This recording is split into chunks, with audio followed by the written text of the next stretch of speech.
everybody, it's Marty O'Donnell. You're watching the Marty O'Donnell Show, and this is episode number 3.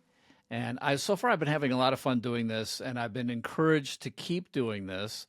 Part of what I want to be able to do is be somewhat surprising, so you never know exactly what kind of show I'm going to do.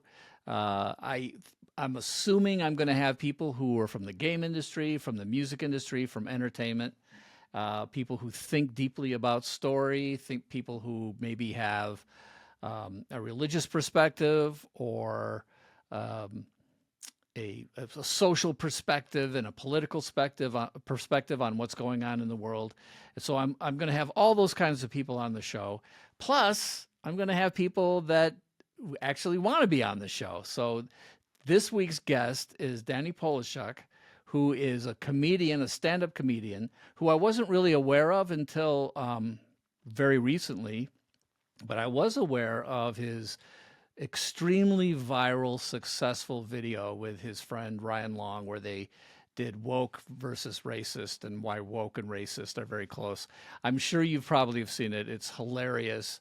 It hits all the right notes. It predicts everything that's happened, and surprisingly, it's older than I was aware. So these guys really understood the zeitgeist. They see where things are going, and he's an extremely talented guy. I had a really good time. I hope you enjoy the show. We did also talk about some very serious subjects that have to do with anti-Semitism, but I didn't get into that until towards the end. Like I always tend to put something a little bit fiery right at the end, which doesn't give the guest all that much time to truly respond. But it makes me feel like, well, maybe I could have Danny back sometime and we could expand on some of these things. So anyway, there's so much stuff going on right now. There's a video game that just came out, Assassin's Creed Shadows, which it seems to be maybe not doing quite as well as they were hoping. And there's, Snow White just got released from Disney. And we talk a little bit about this idea that culture and entertainment that was being produced, back a year, 2, 3 years ago, and is now finally coming out. The society, the way we view things has kind of changed. And these products, these entertainment products, reflect a mindset that is now not so good.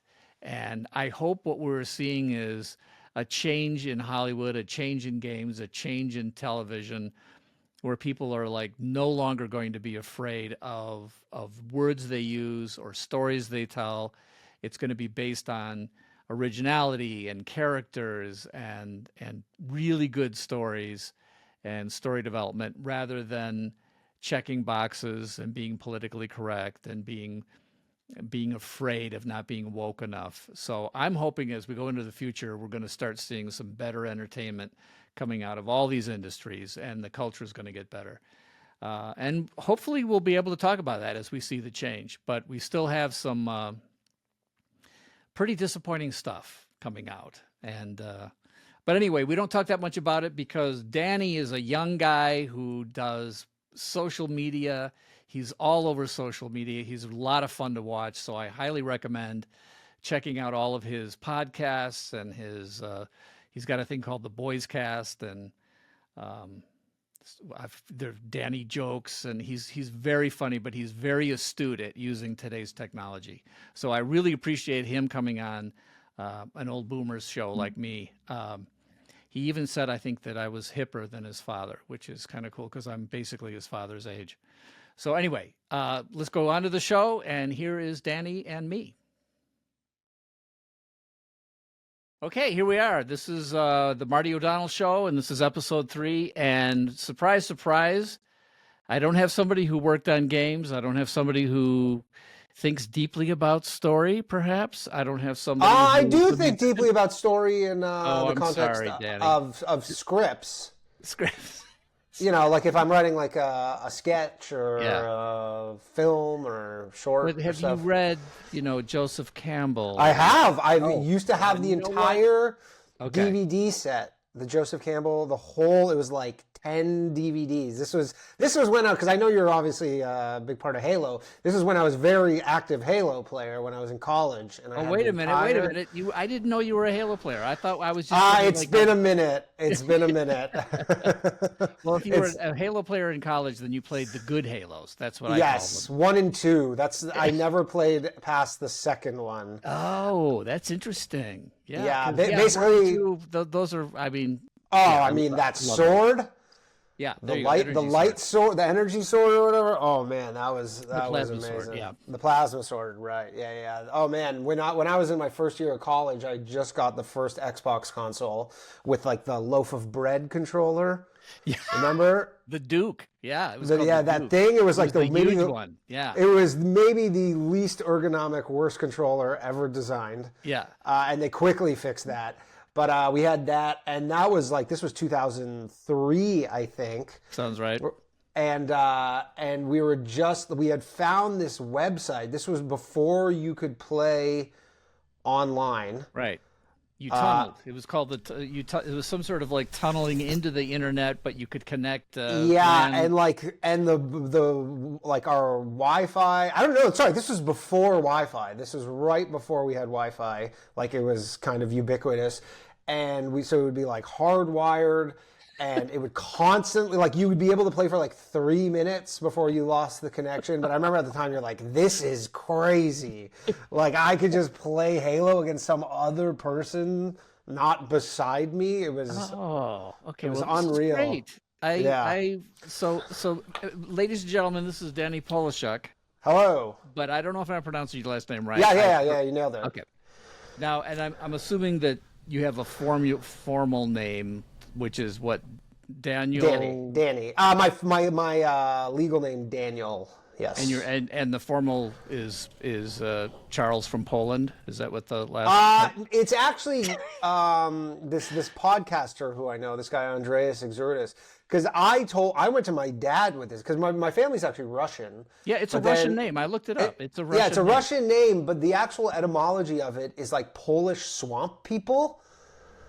Wow. Okay. Yeah, because my parents are, even though my parents are ethnically Russian, but they're from Ukraine technically, but they're Russian. There's a whole conflagration over this right now. Wow. And so anyways, but I went to my dad, this was probably 6 months ago. I go, hey, do you know we're Polish swamp people? And he goes, no, never heard that before, but. This is fun because I'm going to have you on as a guest, and it's interesting that my third episode ever is going to be with someone who is a stand-up comedian who lives in New York, right? You're living in New York now. Yeah, I'm from Toronto, though. Yeah. Or outside of Toronto. I know you're from Toronto. We're going to get into that because I'm fascinated by Canada. Because I used to have, I'll tell you why. And by the way, this show goes all over the place. I have no structure because my brain has actual no structure. So that's where we used to go. I like it. When I lived in Chicago, of course, I was big. I had season tickets to the Blackhawks. Nice. So I'm a hockey fan. Big hockey And I'm fan. assuming, because you grew up in Canada, that you were forced to play hockey when you were a kid. Is that true? So I was a big road hockey guy, but my parents were the type of parents where, one, they probably looked at me and I'm fairly athletic. Not great on skates, but I think because the requirements of being a hockey mom or dad are like you wake up at 5 a.m., 4 a.m., you drive, you just sit there just watching kids. And my parents were just like, we're not doing that. Sorry. Here's a basketball. Here's a soccer ball. Okay. But road hockey was a daily thing when I was a child, for sure. Was that with a puck or with a ball? Mostly tennis ball, just because everything else hurt. You could still lift the ball, right? You were able. Oh yeah, I was decent, and I played goalie, and I played out and stuff, and I was okay. But I was not great on skates. The thing that people don't Can you skate get backwards? a little bit. I haven't been on skates for over probably 25 years at this point. Although I'm a good rollerblader, so I assume so. But it's a slightly different thing. But the thing people do not understand when they watch the NHL is just how good these guys are at skating. Oh, I know. It's insane. It's crazy. Yeah, because when I I grew up and I would play a little ice hockey on, when the ponds froze, right? Sure. We would get Yeah, out me there and too. sometimes take a hose out there and get it nice and then play hockey that way. But yeah, the skating part was like the athleticism and the skill of skating it's such an assumed thing, but oh my gosh, I don't know. I think you have to be doing that from the time you're able to walk. Yeah, I mean, back in the the 80s and stuff, like in the NHL, there was guys who just like couldn't skate, but they could beat the shit out of you or something. Sorry, Right. I don't know Well, if they I were the swear, goons. but Right. the goons, right? But like there was a class of player where they just couldn't, they weren't really good on skates. Yeah. Yeah, which they had basic skating, but they would just I don't rough think you you can up. get away with that as much anymore. And No. I live in Las Vegas now, so I went to, which is, I mean, I don't know how that even happened, but there's a long story there. But I went to the Golden Knights game at the arena here in Las Yeah. Vegas, and I'm like, what in the world has happened to hockey? It is like the showiest show that I've ever. It was so amazing. That's very specific to because I saw a Leafs game against the Knights probably like Okay. 5 years ago, and the Knights really do it up. I think because it's Vegas. I was just Okay. at the Rangers game on Wednesday. It was normal? and it's just normal. Yeah, I mean they Okay. still have like the T-shirt cannon and stuff, but Vegas does it one notch above just like everything else. Yeah. Well, that's hockey. So there we go. Yeah. So I'm looking at your where you are. So here's the thing. Like you don't have a Wikipedia page, even though you've had millions of views on social, Sure. tens of millions of views on social media. What does it take for you to get a Wikipedia? I don't know. page? I've always wondered that. Do I make it myself? Yeah. Because I feel like there's I something didn't make about. mine. Mine just showed up one day, and it keeps getting Yeah, added well, to. I think we have varied levels of success here, but No, that's not true. I don't know. I don't know how it works. It feels weird for me to go make my own one. I think that might be weird, but like maybe get a friend to try to do it. But Sure. I don't know when these things just show up, and I don't know why. I don't. they Yeah, show I have no clue. I have no clue. So how, it's actually hard to find out how old you are online. I'm But before you 41. tell me, you Oh, told me. sorry. I was going to guess 41 because that's what I sort of intuited from what it is. Yeah. Which means, by the way, I want you to know this so we can keep talking and you won't feel weird. Yeah. You're directly between my two daughters, so you could have been the son that I never had. Wait. so You have a. Oh, like 1 year apart. I was gonna say they're not. For some reason, my brain went to you have a 31 and a 51-year-old. I go. Like No, it's I think my youngest daughter just turned 40 and my oldest daughter's a couple of years older than that. So Okay. yeah, you could have if we'd had Right, three kids real fast, just- you could have been right in there. So There you I go. mean, it's like you're talking to your dad. So Sure. yeah.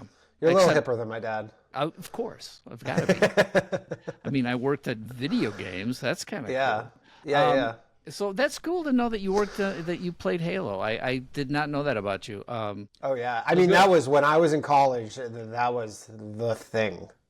Like that was if you were playing games, Yeah. like video games. That was it.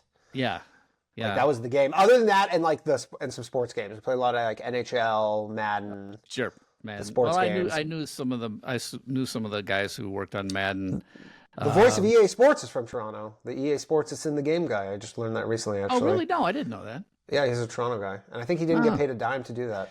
And it's funny because when I think about the way Americans think about Canada, we always think of the Great Northwest or the Great North, the Great White North and the whole thing. But you lived in Toronto, which means you were that whole time you were south of me because I was in Seattle. Yeah, So yeah. I'm I at a mean, much higher latitude. I grew up in the city. It's called Burlington. It's about 45 minutes west of Toronto, but like I was only an hour from Buffalo growing up. Okay. So all my news, like I would get all the local Buffalo news just based on proximity. Yeah. So I had most Canadians have a fairly Americanized culturally, because everybody's most Canadians are within an hour drive of the border. Well, as you know, we sort of consider Canada to be like our little brother, so that's the way that works. Yeah, they're good. They're getting the little brother treatment right now. That's for sure. Looks like they're trying to steal our toys. A good friend of mine, his name's Dennis Dyack, and he's a game developer. He's done a ton of games. and he's out of Toronto, and I saw him the other day, and he was like, he goes, yeah, you know what? It's just a marketing thing. Trump needs to figure out a better way to market the idea to Canadians, because there's a lot of Canadians who would be very attracted by something that would cause their taxes to be lower. Absolutely. I mean, among many other things, codified free speech, the ability. Although the gun one is kind of depends who you ask. Sure. There's more appetite for gun ownership out west or rural stuff.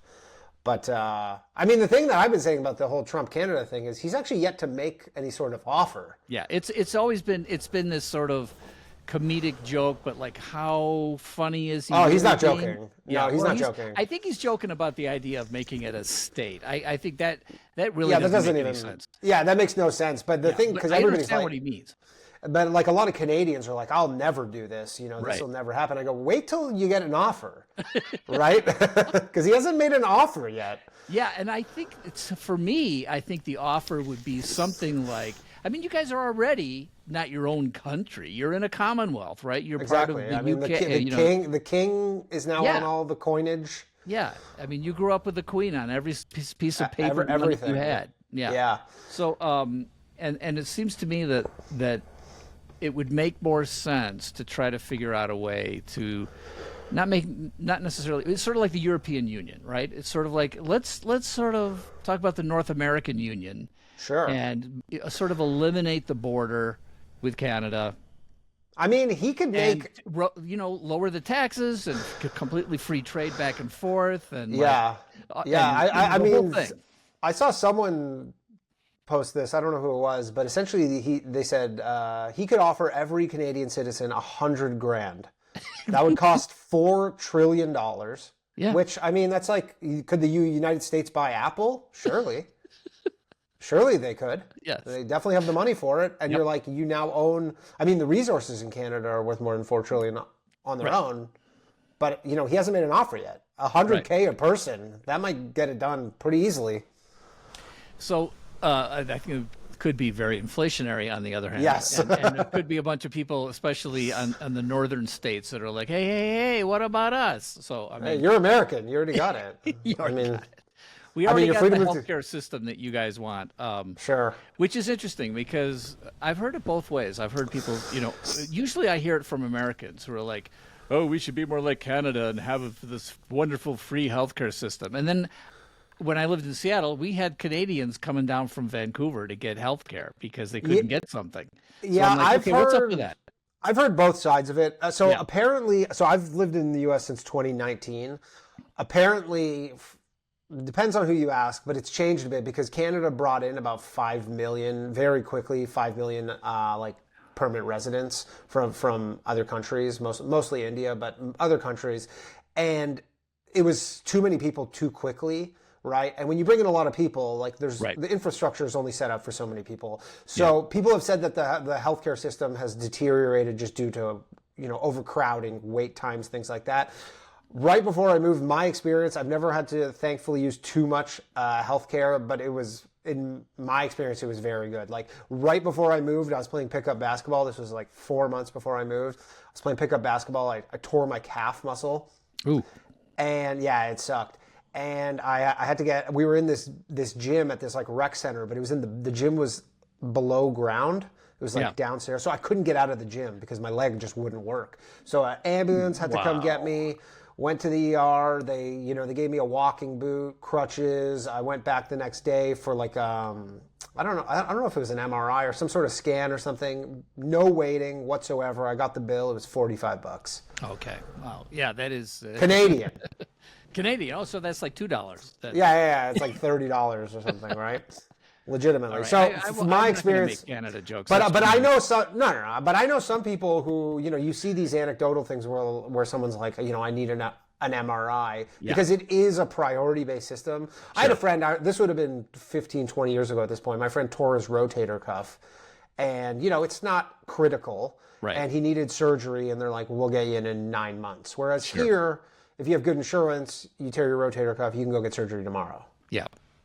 So there is, if you have money, America, no question, no question. That's for the most part, that's how America works. If you have money, things are much easier.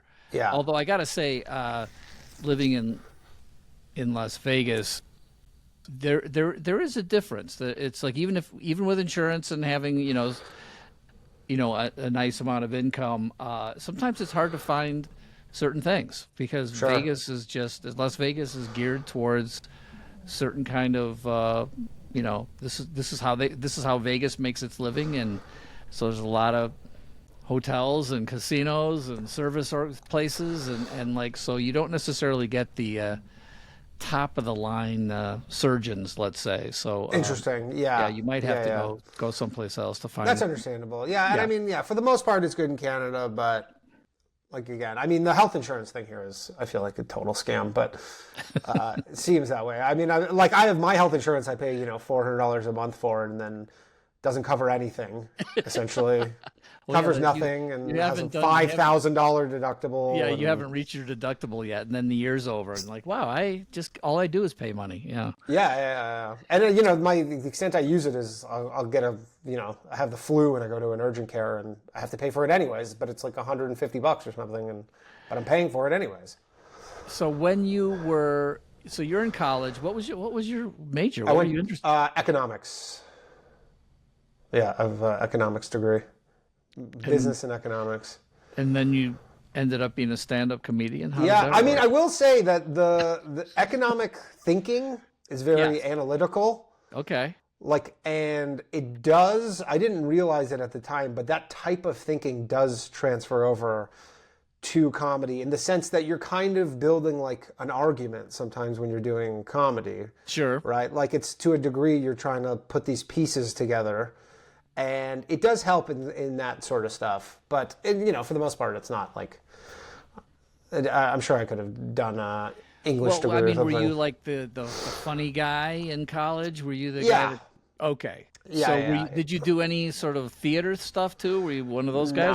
No, I was never really. Although I have acted, like I made a movie that I acted in that it was about the former Toronto mayor Rob Ford. I got a whole bunch. I want to talk to you about that because that's insane. Yeah. It was a crazy time. But no, I never really did. I didn't even act until I started doing comedy, and then it just, you kind of get thrust into it because you have like an agent and they go, you got to go for these auditions and stuff. And you've also done really well on the social media side. So you and Rob Ryan Long. Yeah. Who also, funny enough, also has an economics degree from the same school. From the same school I went to. We were in classes together and we had never met. Oh, that's We only met afterwards when we started doing comedy. And then I was like, hey, I'm like, we had classes together. It was called the University of Guelph in southwestern Ontario. I was like, I know you because we had classes together, but we had never met. And then we met at an open mic. When the two of you get going, there is a what should I say? Sort of an ADHD vibe going on. Yeah. Well, I'm like the governor. Yes. Right. Yeah. He's the high energy one. I'm fairly low energy. So I think that's why we work well together, because we kind of balance each other out. Now, did you write that skit together? The racist woke one? It was his idea, but then I like when we do stuff like that, like it was his idea, and then I contributed a bunch of stuff. Yeah. Yeah. I mean, I got to say, it's like, what is like over 10 million? Well, it's just huge, right? It's got to be. I mean, it gets reposted. Like, we get tagged in it all, because it's rare that you write something that's really like evergreen. Yeah. Like most sketches, especially topical stuff, is, it works in that moment and then never again. Yeah. But some things just have staying power, and that's got legs. It's got legs. Yeah, like every time it gets reposted, it just, like, people all over the internet just repost it. I mean, we would get sent people who would remake it in different languages from different countries. So there was kidding. There was like a German one, there was a French one, there was an Israeli one. Wow. And they're in their languages, but they're just doing, like, with the shirts and everything. They're just that's doing. Hilarious. Yeah. Well, I mean, it's got to be interesting. I mean, I don't know how long you guys had been sort of doing stuff together. You've been writing. Had you been doing? We met. I want to say in like 2010,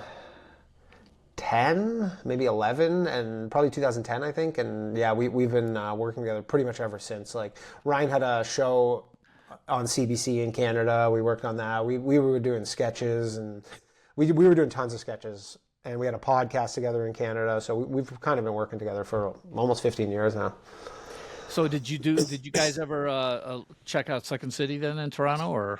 Yeah, they used to do stand-up shows at Second City. Okay.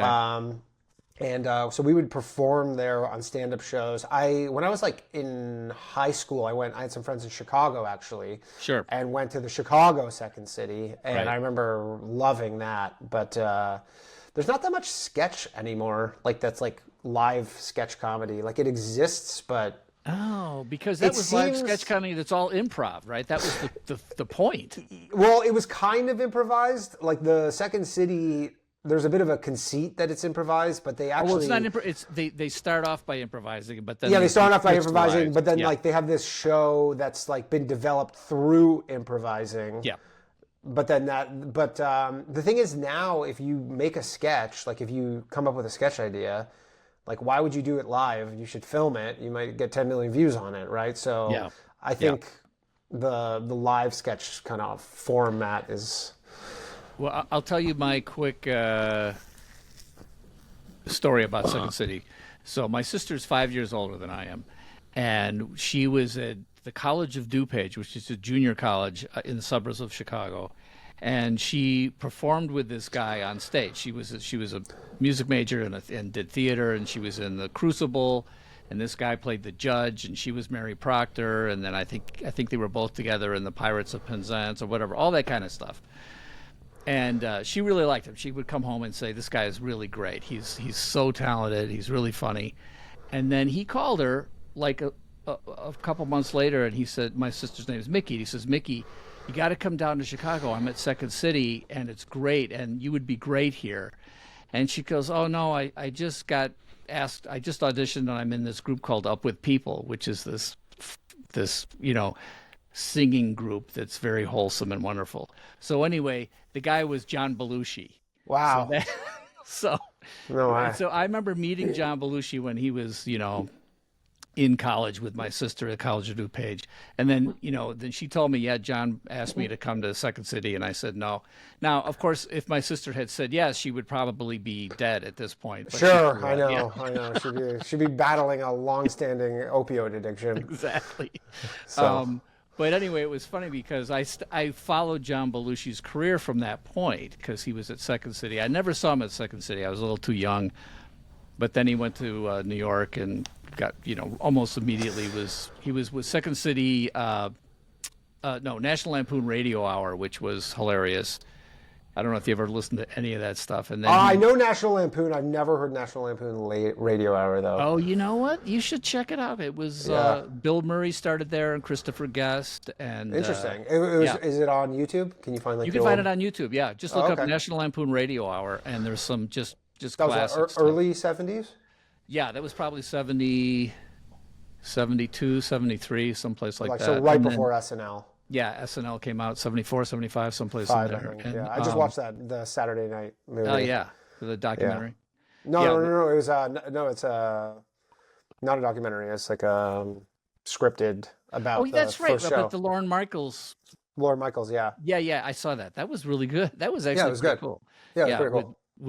It was a good cast. Yeah, I like that. And you could see that those people they looked and acted very close to the real deal. Yeah, it was cool. But yeah, it was fun to see that, and so I've always had this like soft spot in my heart for people who are comedians. But like, I'm just curious, like, how do you go from, when do you decide to throw in and say I'm going to be a stand-up comedian and go through that pain? Honestly, one, I had no idea of the pain, but I wanted to be a comedian probably when I was 6 years old. Okay. I knew when I was like very young that I wanted to be a comedian. And then right when I graduated college, because it's changed so much, but even when I was in college, like there was no open mic comedy in the town I lived in. Now there's probably 10 because comedy has just like blown up and everybody wants to do it. But so I had moved to Toronto after I finished college, and then I just got into it. But at the time it was so different. Like you would find out there was this local kind of paper in Toronto called Now Magazine, and all the open mic listings were like in the classified section. So that's how you would find, like, this was like pre-Facebook basically. Like Facebook existed, but it wasn't being used for that. Sure. So then you would just, send emails and you would just go, and it was a very small scene. Like it was, nothing like it is now. There's so many comedians right now. It's really crazy. But back then it was like kind of this unique thing that people did. And now it's, a lot of people just... Well, so when you guys started, when you then met Ryan and decided to like what, team up and write sketches together, skits, or was so it we were a doing social media thing? No. This was not pre-social media. It existed, but no. So Ryan used to be in this band, popular band in Canada when he was in college. So he had made like a lot of their videos. So he had a lot of experience with production. He was really good on that end of it. Was he a lead singer? He was the drummer and lead singer, yeah. And singer, yeah. I can see him being the drummer, but he definitely has that sort of lead singer vibe going on. Yeah, well, if you look up old photos of him, he had this crazy hair. Like it was like down to his shoulders and like out. I can't even see it, but it was like out. It was crazy. It was like, 80s hair metal style up until probably like 10 years ago or something. And, but yeah, he basically, he had always just made stuff. And so he always had that like DIY mentality, which is what you need. I mean, he was very ahead of the curve on that one, because a lot of people, specifically in Canada, it's, because it's somewhat of a socialist country, not like, not completely, but, it has these elements. So, but with the entertainment industry, everybody's just like, they wait for their turn, essentially. Okay. But the problem is it's too socialist. Like, Scott Thompson from Kids in the Hall. Sure. And he was in the Larry Sanders Show. He had an amazing career. But he had moved back to Canada. He got cancer, actually. So he was back in Canada dealing with that. But I didn't know that. He's okay now. But he would be back in the scene. You would see him at shows. And I remember, like, Kids in the Hall was like my... I loved top. Kids in the Hall. I watched it multiple times. They were so good. Like maybe one of the benefits of living in Canada was every day I would come home from school and just Kids in the Hall was on TV. Like it was just always on. It's always on the CBC. And that was another Lorne Michaels thing, right? Yeah. I mean, Lorne Michaels is some sort of genius when it comes to this stuff, because he also did. What was the other John Candy and SCTV? SCTV was another, I think, wasn't it? I don't think that was Lorne Michaels. Okay. Could be. I don't believe so, though. But I loved SCTV and Saturday Night Live. SCTV was incredible. Those two shows were just on constantly. Like you could just always flip the channels and find one of those two shows on. But anyways, I saw Scott Thompson, and he was kind of talking about, being back and trying to do stuff in Canada. And Canada has this just mentality where essentially... you do a show and they go, all right, that was your turn. And you go, but the show was successful. And they go, no, it doesn't matter. Like that was your turn. Wow. And, and then you have 5 years of not working again kind of thing. So the do it yourself and then taking advantage of social media. I mean, what do you do when you do something that goes so viral, like the woke and racist? You do you like to get together and like, okay, let's make another viral video, or do you kind of realize? Well, you know what? Ryan was actually pretty pissed at me for this one, but so this was in the height of COVID. We made this sketch, and it was my grandmother's 95th birthday in Toronto. Okay. So I'm like, I have to go back. I wanted to go back, but I'm like, I'm going back for her birthday. But because this was during COVID, there was like a quarantine thing, and it was difficult to travel. Oh, yeah. All that nonsense. So we filmed the sketch. I left like 2 days later or something, right? Okay. And I'm like, I'll be back in 2.5 weeks, something like that, because it's in the middle of COVID. And then Ryan releases the video. It goes mega, mega viral. Like I still to this day don't think we've had anything quite like that. Yeah. And he's like, we got to make something else. And I'm just like, I can't. Well, like, what? The odds of being able to follow up with something that would be that viral is probably pretty remote. But it's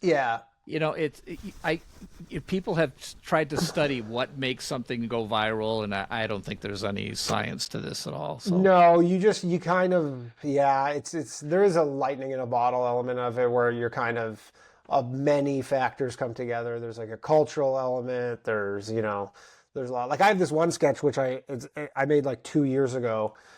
It's just myself, and it's the guy that researches how many Jews are in things, because I'm Jewish, and that's become, and I made it, and it went like super viral, like millions cool. of views. Yeah. This was almost 2 years ago, and I was like, this is kind of a one-off thing, and literally every time I repost it now, it just goes viral because just interesting. Jews are the I'll news have to right watch now. that because I did watch your 60 Minutes. Yeah, that was a. I mean, if you want an interesting tidbit on that one. I want all the tidbits because I'm looking at that and I'm like, okay, number one, it's parody. Number two, how did you do that? Well, that's AI. AI. It is all AI. Okay. It's other than you. Other than me, but it's for the Scott Pelley stuff. Yeah. It's all AI. Wow. But it takes the original. So what you do is like I take the original. Yeah. Clip from Scott Pelley, from 60 Minutes. Scott Pelley from 60 Minutes, and then I essentially clone his voice. I generate the speech, and then I sync it to his lips. So then that's how it looks like a real Scott Pelley thing. And then I green screen myself into it and essentially just make it. But I put that on Facebook. That went viral on Facebook. Yeah. I'm not even exaggerating. Maybe one person on Facebook realized it was a joke. Oh, okay. Like That's Facebook, funny. like Twitter is probably YouTube. You're like, over 50% of people get it. Yeah. TikTok, less than that. Yeah. Facebook, it was like 0. Like close to 0. I think what is the what did you say? Canada is the gayest country. Oh, Canada's the gayest country. Yeah. I go because it was like the USAID's successes, and we go, Exactly. we did one of these programs in Canada, and it's now the gayest country. Like Success. Yeah, but it was getting people on Facebook so fired up. They're like, "We're spending our money to make people in Canada gay." And the thing I said about the Jamaicans, where I go, we gave $1.5 million to 10 Jamaican men to consider not being homophobic. And then he's like, how did it work out? And I go, they said they'd think about it. People are like, this is what we're doing with our money? Well, I mean, it is close to the truth, right? It's like Babylon Yeah. Bee. It's like there's things about it that are close to the truth. But I mean, I watched it and I was just cracking up. Of course, it was hilarious, and the writing is fantastic. But your production was like, I'm like, wait a minute, can you do this now with AI this good? Oh, yeah. Apparently, And I've been only doing it for like 6 months, maybe. Wow. Like I've been doing the whole, like I had, my first like really viral AI video was when remember the exploding pagers?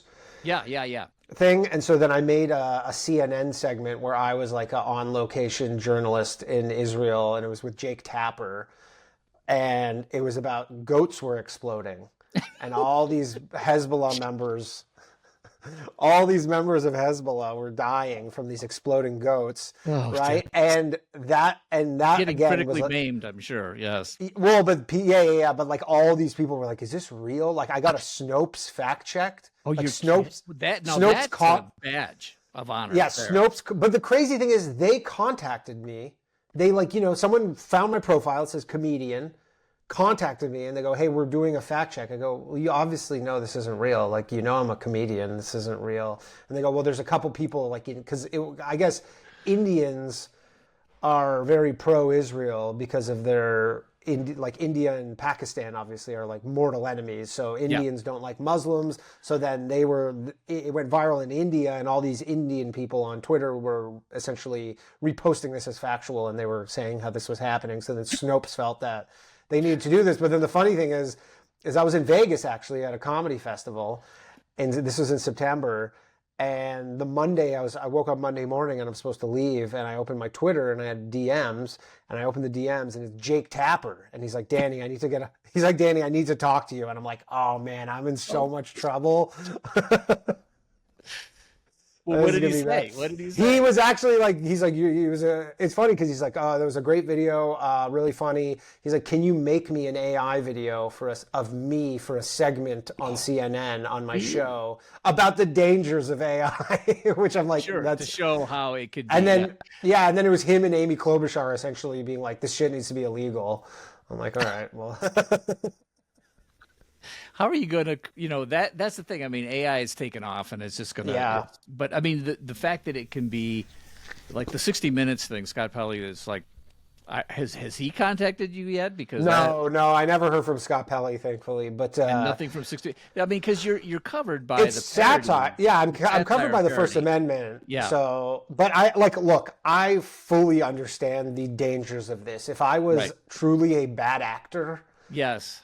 and It I could. wanted to just sow misinformation, and no, and I think about it a lot actually, because I'm like, I don't necessarily know the danger. Like, obviously, I could do some crazy Trump stuff where I can, Sure.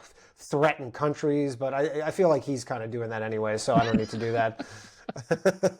Right. Yeah, it's the But- old Babylon Bee problem. Is like it's so close to reality. Who cares, right? Right. So, I mean, I could, and again, like the stuff I use to make this, it's open source. It's, a video to the compute that is required to make one of these videos Right. costs like $2. Like Yeah, I know. it's It's not just- super technical. Yeah. The AI technology is just outrun anybody's ability, especially the government. There's nothing the government can do to catch up to what's going on with AI. It's just they're No, always I gonna mean- be trying to catch up. It's going so fast. Yeah, I would guess that, there's some adversaries, potentially the United States government, who they have an even more advanced version than I obviously must have access to. But the key is, I guess, someone needs to find some sort of detection, like AI detection, because the voice is always, it's the voice of the AI people. There's always like a kind of robotic undertone that you can kind of tell, and like the cadence is a little off. So, I mean, they definitely have their work cut out for them with that. But yeah, I don't see how they could just ban it outright, because it is just I was parody. talking about this a little bit my last episode last week with Nolan North, and he's an actor, a voiceover actor for video games. He was Nathan Drake in Uncharted, and he's been in everything. So Yeah. but especially in video games, you're going to start to see more use of AI, and we just talked about the fact that if a human being is not actually in there and a human being is not making the choices that an actor or comedian would make, it's probably just not going to have the same energy or pizzazz. But it's going to be hard, especially for the secondary characters or the minor characters, whatever. It's going to be. It might not be as crucial, and so some of those things are going to probably start being. But you still have to use a reference to Yeah. clone the voice. So then I guess the question is the person who's the reference protected in any way? I think if it's that's going to be weird, because if it's covered by satire and parody, I have a feeling that's going to be tough. But it's Yeah. got to be like, this is not real. This is satire and parody. Yeah. But if it's like a serious product, like in a movie or TV, serious in the sense that it's like commercialized in the traditional sense. Yeah. I think mean- if you're using somebody's likeness, if you're using somebody's voice likeness, and it's Yeah. obvious you're trying to take advantage of that, I'm sure there's going to be Yeah, I know all sorts of copyright the problems. the last writer's strike or Hollywood strike was a lot of this was a big Yeah. negotiating point, understandably. Yeah. But the problem is that this with movies and stuff, there's 10 people in a movie who you really need, Yeah. right? And then Maybe 10. everybody else, like whoever was runner up for that role could easily do that role. Like Yeah. like it's not like they're irreplaceable generally. So Well, so for example, Nolan was a voice double for Christopher Walken. So there was a time when Christopher Walken would shoot a movie, and then he didn't want to bother to come in to do the dubbing section, the ADR. Yeah. So there were people like Nolan was one of the guys in Hollywood who would come in and be hired to replace Christopher's voice. So he does a great Christopher Walken, of course.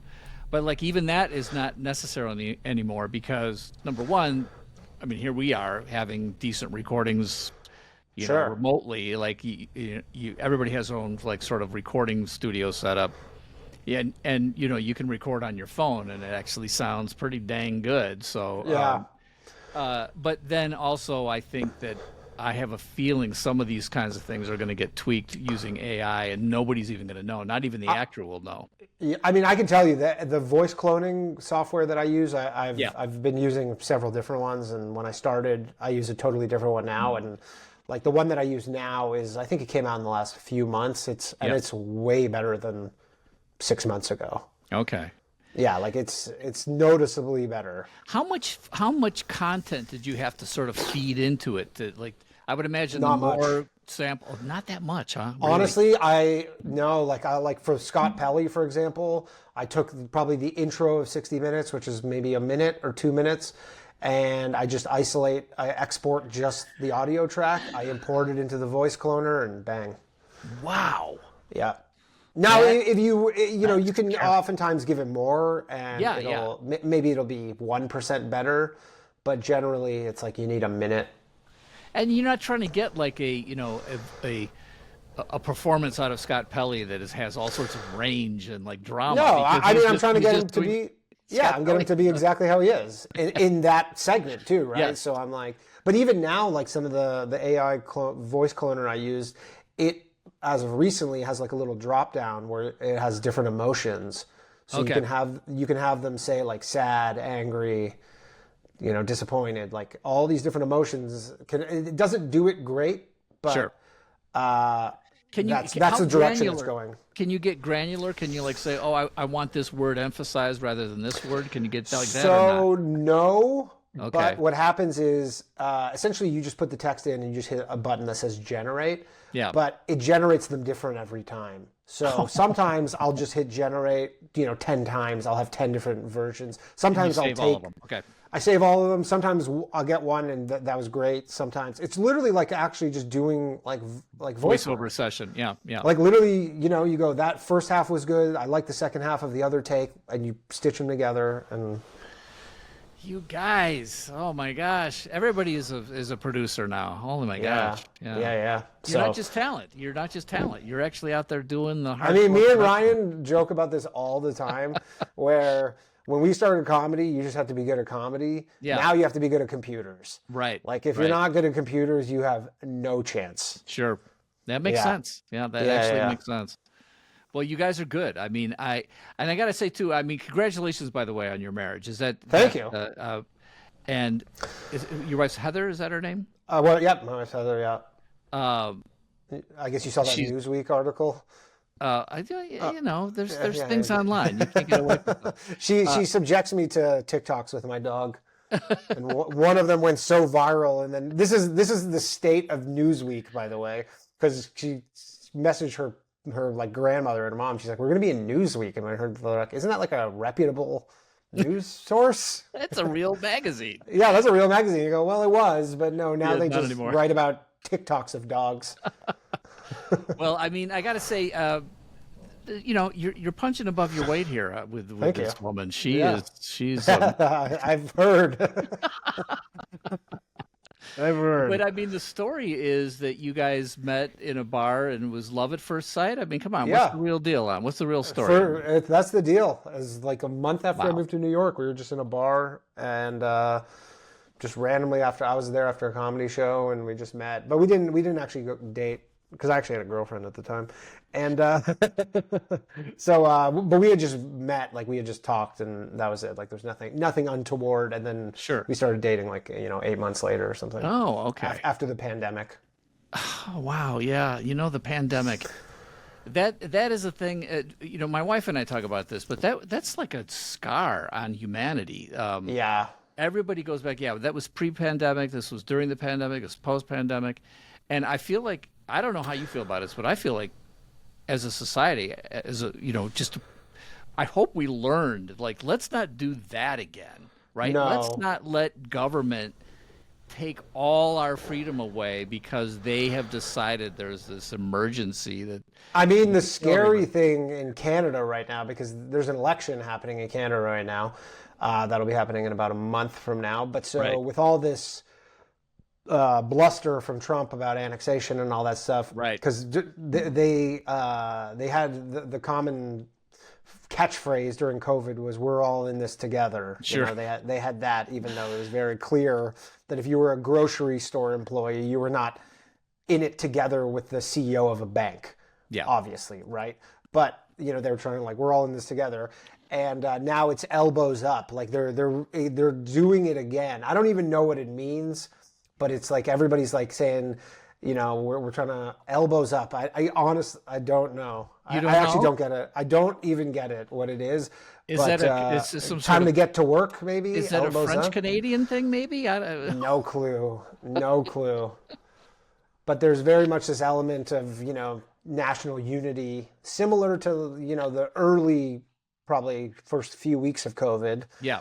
maybe where everybody's like, but they're doing it again. Oh I see this man. happening again there. Well, the politics. I mean, you did this thing. So, like, who's the guy? Rob Ford? Rob Ford, yeah, former crack smoking mayor of Yeah, the Toronto. crack smoking mayor who was like, I mean, he just seemed like he was mayor of Toronto, right? He was the mayor of Toronto, yeah, and his brother is His currently the brother is premier now of the premier. Ontario. He's the guy. He's the guy who Got, just threatened threatened Trump with tariffs with and then just like, cutting off no, the no, just power. kidding. Yeah, Yeah, cutting off the power. Yeah, Yeah. to Buffalo or whatever he was going to do. To, yeah, like upstate New York and I think Minnesota. But he actually threatened to run me over in his car on live TV because of that movie. Oh, really? Was Yeah, the movie he pretty? was really. No, it wasn't. It was just the timing was unfortunate. So when we made it, Rob Ford, like when we actually made the movie, like filmed it, Rob Ford was alive. Right. He had cancer, but he was like fine. Okay. And so we made the movie because it was, it had been this huge story in Canada. And then when we were in post-production, which was like over a year, he just got sick and died. So Oh my then gosh, when the movie came out, he had just died. and it was actually at that point, I believe it was close to like the 1 year anniversary of his death. Yeah. But it was purely coincidental. Right. Right? It was like there was this film festival and they were like, we want your film to headline the festival. And it just happens to be on this day, which was like within a couple days. And so his brother was just like, these guys are scumbags. But he was also, because he was always in and out of politics, like city council. So he was trying to build some political capital by So that's just Doug, being right? relevant. And Doug, That's Doug. And Doug, he's got sort of some questionable past things, right? Doesn't he? Yeah, they all, they all do. Well, yeah, So him and what's up with this Ford family? They're like they They're own di- your no, they problem? own they own their dad owned a big label like printing company that had offices in like Chicago and Toronto, and they were just like but his dad was like active in politics, and then they were just kind of like, too like Rob Ford was literally like, if you read the stuff on Rob Ford, some of it's unbelievable. Like they were like investigating him for cold case murders. The famous photo, Jeez. like there's a famous photo during that whole time of Rob Ford and these three like basically like gangbangers out front of like a trap house. All those guys mysteriously died. Oh my goodness. I believe one of the guys like they found who killed them, but like, he was just all the stuff. I mean, he was getting he was getting surveilled by the police while he was the mayor.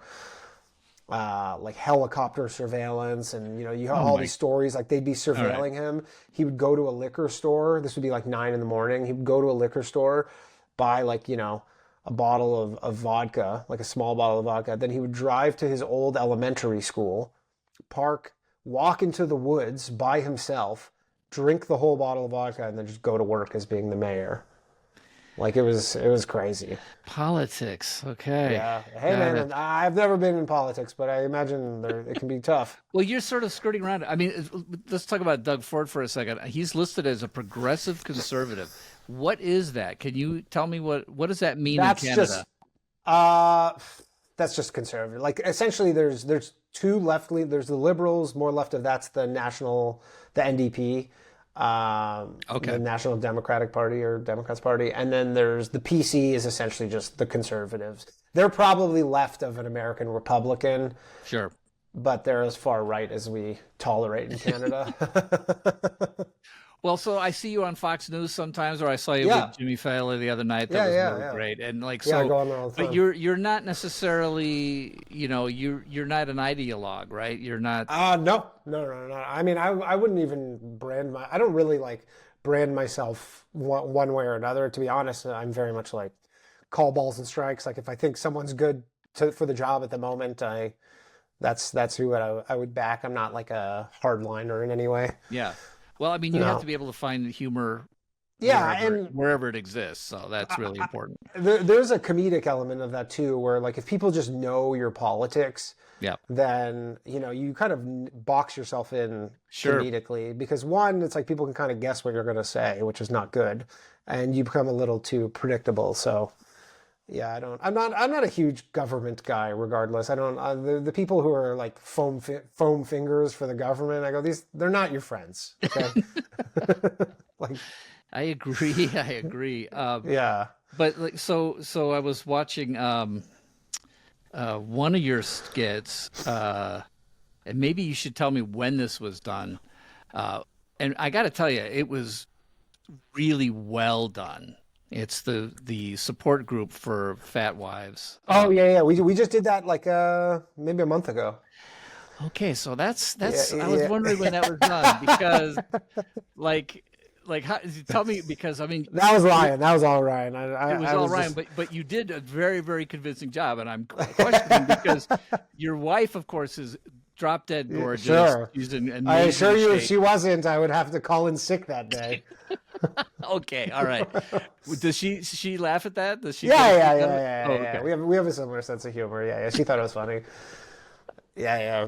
No, I mean, look, it's like I'm sure there was like a certain comedian would be asked to do that, and they're just like, I cannot do I this. cannot do this. Yeah, I could imagine. Yeah, that was tough. But I was thinking, okay, wow, he's somewhat.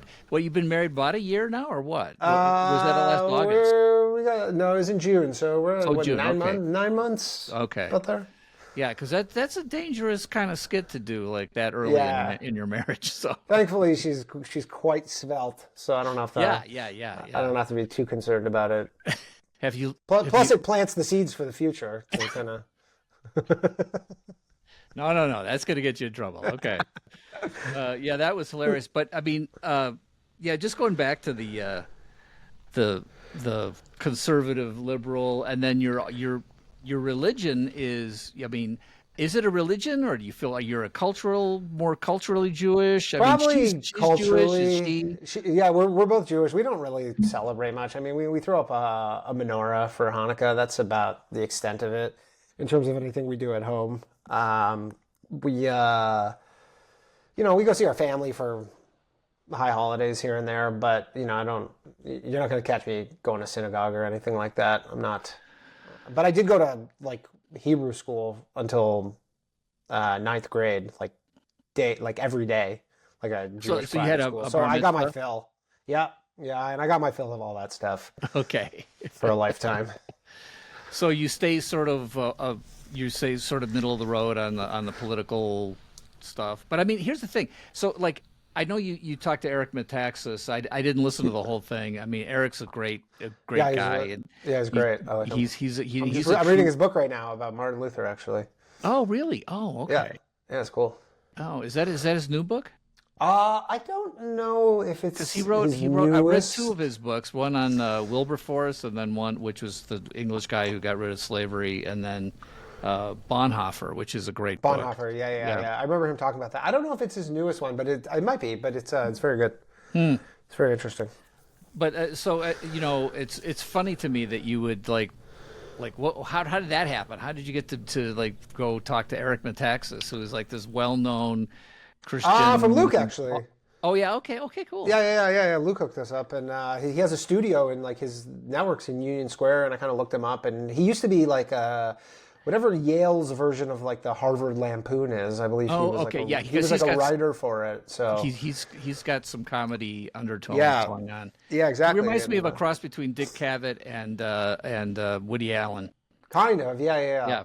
So Yeah, I definitely. don't know. But I like him. I haven't seen him in a minute, but it's a fun show to do. I mean, I'll tell you, I never it's just funny how culturally things have shifted. If you told me, what is the network they're on?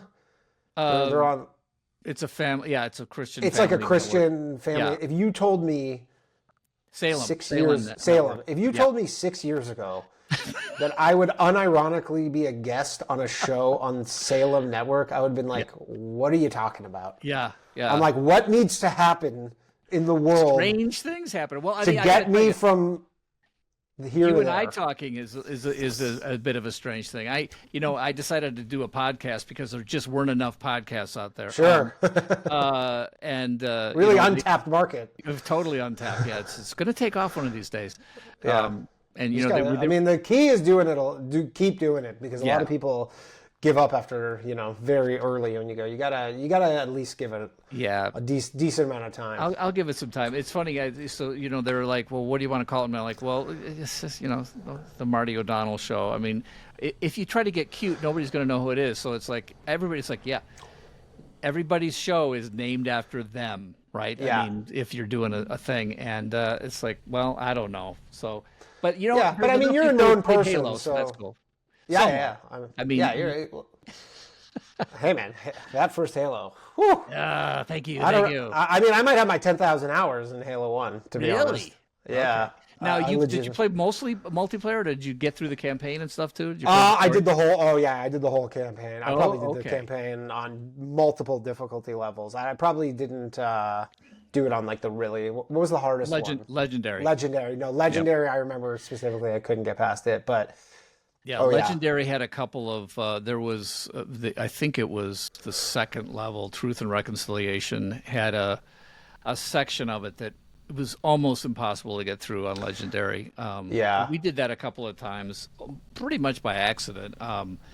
Believe it or not, those, easy, normal, heroic, and legendary, those were we didn't really put those in the game until kind of the last minute. So there Oh, really? wasn't a lot of really hardcore testing. Like, is this going to be fun on Legendary? We just knew it's like, no, this is for the hardcore, crazy people who will do anything to did you guys know campaign. that the multiplayer, like online play, would take off the way it did? Absolutely not. We suspected it would, but remember, for internet Halo 1, in wasn't- 2001, there was no online multiplayer. So Right. that was one of the things that sort of attracted us to come to Microsoft was, oh, Microsoft. And we'd already been doing games that had online multiplayer. And it's like, they're going to do this new console called the Xbox, and it's going to be, you're going to be able to play on the internet with your friends. So we're like, this is perfect for us. And then we got there, and they're building the console while we're building the game. And they're like, yeah, we won't be able to implement online multiplayer yet. It's going to take Yeah. another year or so. Yeah, And because we're I guess like, also there's like the whole track of bandwidth and that well, hardware that has to be developed simultaneously. the infrastructure really in the country wasn't there yet. It was like Yeah. dial-up modems and like all that kind of stuff was still happening in 2001. So when we realized that wasn't going to happen, we're like, well, there's still LAN play where if you bother to hook your box up to a friend's using a LAN cable and you both have a TV, you could play multiplayer 4v4, 8v8, Yeah. or, 16-player multiplayer if you land everything up. Mm-hmm. And we almost didn't support that because we thought, who's going to bother to do that? And it turns out every college kid in the world. Oh my God. We would just sit in our dark, dingy, just dorm room. Literally the lights never turned on, and we were just four of us and just play just nonstop. Well, we supported the split screen, yeah. which was Did important. you guys get that from Bond? Oh yeah. I mean, it Yeah. was like that was for sure. We knew we wanted to do what we called couch co-op and couch multiplayer. Yeah. So you could just sit next to each other and just have fun. And we had, we were in the studio. We were playing, all the games. We were playing, of course, Counter-Strike, and we were playing whatever that was, the James Bond one. GoldenEye. GoldenEye, of course. Yeah, GoldenEye. Yeah. So we knew we had to be able to support that. But it was like, what if you wanted 16 players and you had 4 boxes and you could LAN them together? And, we just thought nobody's going to bother to do that. But it turned out that at that moment in time, college dorms had sort of retrofitted the college for kids coming in with their computers. And it's like, yeah, there's an Ethernet port in the wall. And people brought their Xboxes to their dorm room and just plug the cable in, and all of a sudden they would see other people in the dorm that were online. Yeah. Within It was- that local area network, and it just skyrocketed. So it Yeah, was it one was- of of course, I was the audio director and directed the actors and worked on the story and the music, and I was on the story, on that side of everything, sound design. But I did play, and I loved playing, and we knew how much fun it was to be able to play multiplayer. But I wasn't the one making the decision to ship it that way. But we were all like, well, we should ship it. We should support this if we can, because who knows? It might take off. But we had no clue it would take off the way it did. Oh, man. They were gangbusters. Yeah. So it's good to know there's a whole generation your age that wasted many hours of their important youth. Sure. Yeah. Oh, big time. Big time. See, you might have been a very important, economist if you I hadn't know. spent much time Halo. My grades would have been better, that's for sure. No question about that. So tell me what is it like? How do you make a living? Are you able to make a living through social media and all of your social media stuff and doing stand up, or like what is it? Basically just stand up and podcasting, essentially. Yeah. Okay. Stand up podcasting, and that's pretty much the two things. Yeah. Just going on the road, doing spots in New York, royalties and stuff via, like Sirius and all that stuff. Okay. Sirius XM is actually like a decent part of it. And then just our podcast, the one I do with Ryan, and my other one, I do these call-in shows. So Boyscast is it a sponsored thing? Yeah, we just have advertisers essentially. Okay. Normal advertisers, and then and then we have a Patreon as well. Okay. That's pretty successful, and we do an extra show a week for that. And he does stand up also, is that what I saw? Yeah. Do you guys do you guys go out as a team? Sometimes we go out on the road together, yeah. Yeah. Occasionally. So when you get like on Jimmy Fallon's show, are you then, is there a certain segment of people like, oh, he's a Fox guy, he's a conservative guy, or how's that work? I mean, it's so weird because Fox used to have that Red Eye show. Yeah, Greg Gutfeld. Right, and that was like comedians in New York would just go on that. It wasn't, nobody was like, you're this because you're going on there. Right. I think post-Trump, people kind of think that, but like my friend Corinne Fisher, she's about as liberal, she's a comedian, she's about as liberal as anybody could get. She goes on that show too. Like it brands itself as just a comedy show, Yeah. I'm not going to do Jesse Waters or whatever. Like I'm not on Hannity. Like it's their comedy show. But some people do think that, yes. I mean, some people are still locked into that. There's a club in New York City, actually, like a lesser club that would do spots here and there. And I had to cancel a show once because I was going on, and I messaged the booker and I was like, hey, I can't make my spot. Like I'm going to do this, literally national TV show. Yeah. And literally never worked at that club ever again. Because of who it was, or because you canceled? Because it was because Fox? Of who it was. Because it was Fox. Yeah, for sure. Well, then, and you also like did a big sort of free speech thing. Yeah, that was when this stuff really started bubbling up. Where I was noticing it this was in Toronto, and the Jordan Peterson at the time, who was somewhat of a controversial figure, but he was still kind of gaining notoriety. Him and Gad Sad and someone else, they were supposed to do a talk at the University of Toronto about free speech. I can't remember what it was called exactly, but then it got shut down. And I was like, isn't that funny? Like a free speech talk got shut down? I'm like, that's odd. Yeah. So then I made, as a literal joke, like it was basically a joke. There was a comedy club in Toronto called the Comedy Bar, and they were like, we have some, like they have time slots that you could book for the club. And so the owner was like, we have a 11 p.m. slot booked.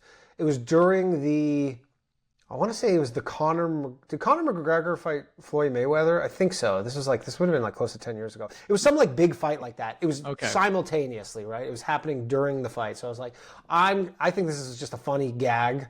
I'm going to put on this free speech comedy show, but I used the same poster as the protesters made to shut down. Okay. So I like copied their poster, and I had no idea the extent to which any of this stuff was going on. And then they broke the locks of the venue.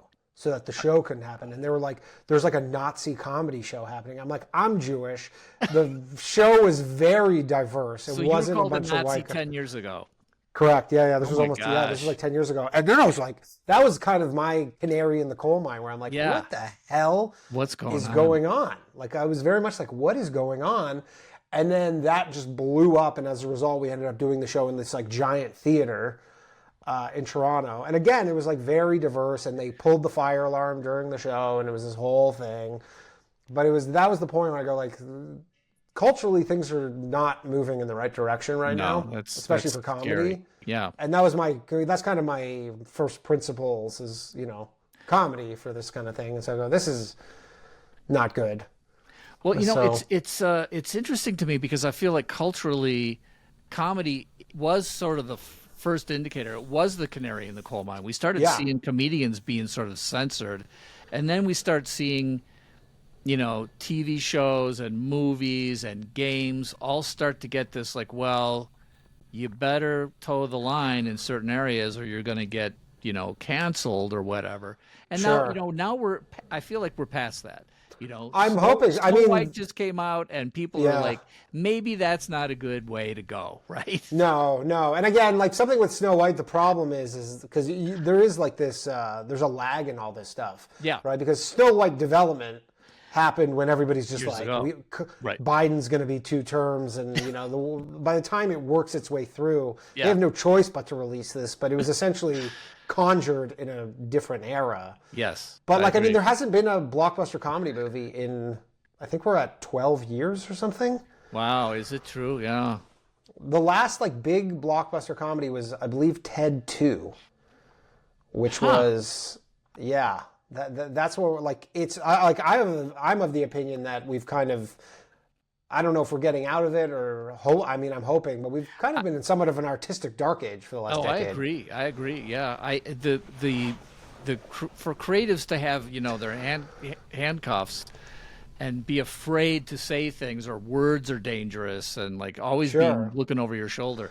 I mean, we saw it first with the comedians, and it's weird because, back in the Lenny Bruce days, it would be coming from, pushback from the conservatives against the crazy liberals. Exactly. I mean, it's just the complete opposite when you start seeing what you would have considered to be kind of normal, a Ricky Gervais or something like he's no conservative. Come on. But you're going to like crucify Ricky Gervais because of what he's saying? It's like, well, they were very much like they became the anti-free speech people. Like it was just a pole shift essentially. Yeah. And a lot of this stuff too, like it's funny because my parents are from Russia and they grew up like communist Russia. And really? This stuff. Oh, so you're like first generation. Yeah. And this stuff started happening. And I would constantly hear from my parents, they're like, this is the stuff that was happening when we were living there. Wow. Like it was this kind of stuff was how it was then, like with all the check boxes. Sure. Like Ryan has a funny story. He made this show for CBC where he was like the whole guy. He was the editor, the writer, the director, the producer, one of the actors. And then when this stuff started shifting, CBC was like, hey, if you want to make this, we have all these requirements. And he's just like, and there's too many white people. He's like, yeah, it's because it's me. Like I'm checking 6 of these boxes, and they're like, you can't do that.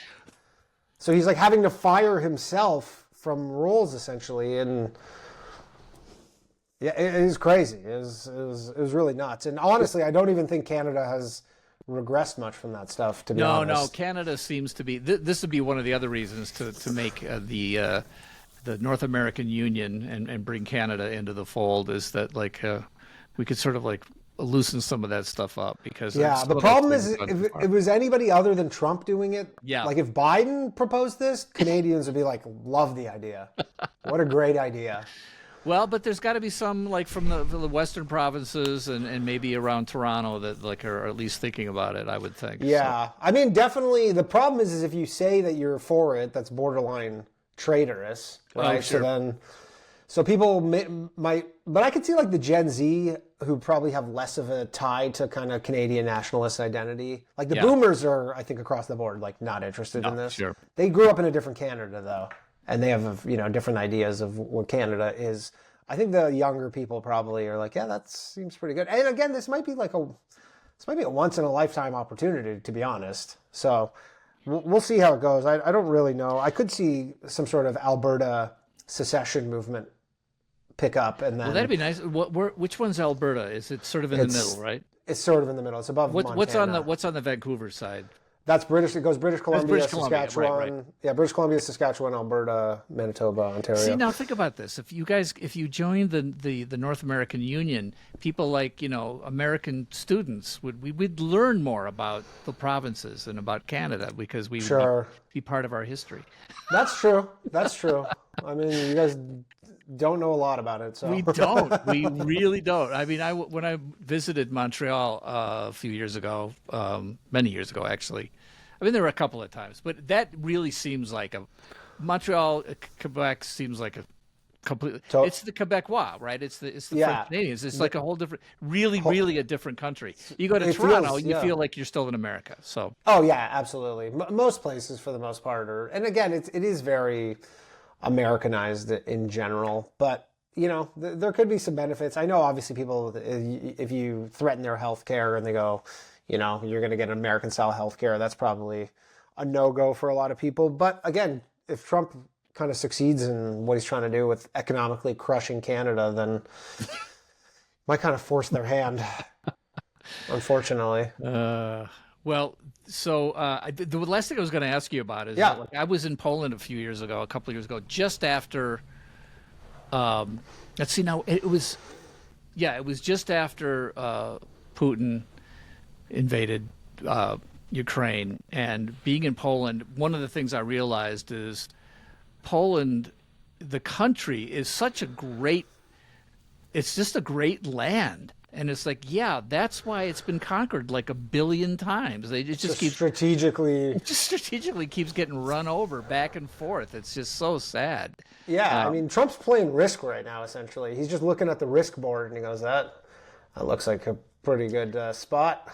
Yeah, and we had Ukrainian people come up for this convention, and it was almost only women because the men who were going to be at the convention were fighting. They were fighting, back in Ukraine fighting, and it was the women.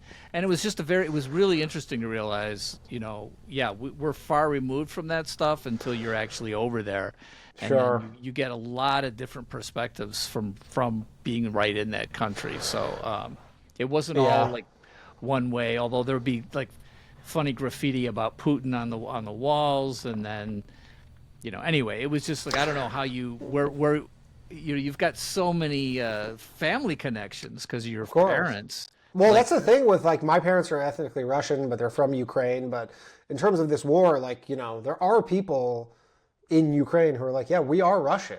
Yeah. Like, we actually do want to be part of Russia. But again, it's a sovereign nation, all that stuff, and you can't just impose your will in that way. But it's not like there's no people there who are not for this, but you know, the tactics regarding it, like with the Crimea thing, like lots of Crimeans are like, yeah, we're Russian. We have no problem with this, but this is the kind of stuff it's hard for most Americans to wrap their minds around. They don't know the history of the countries. Just even being in Poland and seeing like the Soviet style buildings, but then talking to the people who were there, and seeing a statue of Pope John Paul, and I mean, you realize, like, there's no simple solutions and divisions. It's very complex. So it's very complex. Yeah, you're not going to get a plurality of people just agreeing, let's do this. But so I do this. I shouldn't do this, but I tend to like drop hand grenades in people's laps in my last question. But like, this could go. We could do a whole other show on this. But I mean, you're as a guy you're a comedian. You're in New York. You're trying to be. I'm not saying you're trying to be centrist. You're just trying to be sort of like. I just try to be objective. Find the humor where it is, and not. You're not trying to alienate any part of your audience. But when I look at the anti-Semitism that seems to be just on college campuses, especially, it's like, what is going on there? How do you explain that that's actually happening? Because it's a shock to me, because as a boomer, I'm sort of like, woohoo, we defeated Hitler in World War II, and my dad fought, and my father-in-law fought, and the Nazis are gone, and that's the end of that. There will be no more anti-Semitism. Woohoo! That's my best explanation. I do think about this. It is something I think about because obviously, and my best thought is that it is always actually kind of there. You just don't see it because there aren't the outlets for it. Whereas now with Elon taking over Twitter and he goes, this is the free speech zone, right? So then, like, it was there before, it just would be restricted and those accounts would have just been all removed. So those people existed, they just didn't have an avenue necessarily to voice that kind of stuff. Whereas now, but you get it on both the left and the sure. left and the right. And I'm like, the how left is that? I guess it would be the Israel thing because with the October 7th, the left's framework is essentially whenever like there's two people warring. The darker skin is the exactly. The darker skin is the victim. Always. Therefore, Jews are bad, and the right people are like Jews are bad for a different reason. And now it's the woke racist thing essentially. I was going to say you could do well. I mean, that could be pretty touchy, but you could do another woke racist thing, except it's the anti-Semite. I mean, we did the final line of that. That's right. Yeah. Very prescient. I mean, I thought that was great because of the tiny hat thing? Exactly. That was hilarious. So, and I watched it again the other day, and I'm like, wow, you guys really, you hit it all the way. Like you hit every major thing, and that was a great ending because it was, it was cool because we were at a club and Louis C.K. was there. Really? He had seen it, and he's kind of like, he said something similar where like, it's almost like you don't have to not necessarily talk about it anymore, but it kind of, he's just like, you guys kind of hit everything essentially. Like you guys kind of got every point.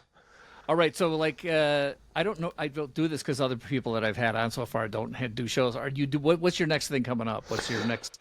My next, if there's any Canadians watching, I'll be in Vancouver at the House of Comedy in about 3 weeks. And then I'll be in Edmonton a couple weeks after that. They can get tickets, dannycomedy.com. You can see me in New York. I'm doing shows all the time in New York. And you can just check out the Boyscast, check out my call-in shows. Low Value Mail is the name, MAIL. And that's about it. Just cranking out AI disinformation in my free time. In very well-produced misinformation. I love it. Yeah, and just follow me on Twitter, Danny Jokes, and you can stay up to date. Well, Danny, thanks so much for coming on the show. I appreciate it. Yeah, it was a pleasure for me. Me too. Did not know that you had played Halo. That was an extra bonus for me. So thank you very much. Big time. Thank you. All right. See you next time. Thanks, everybody.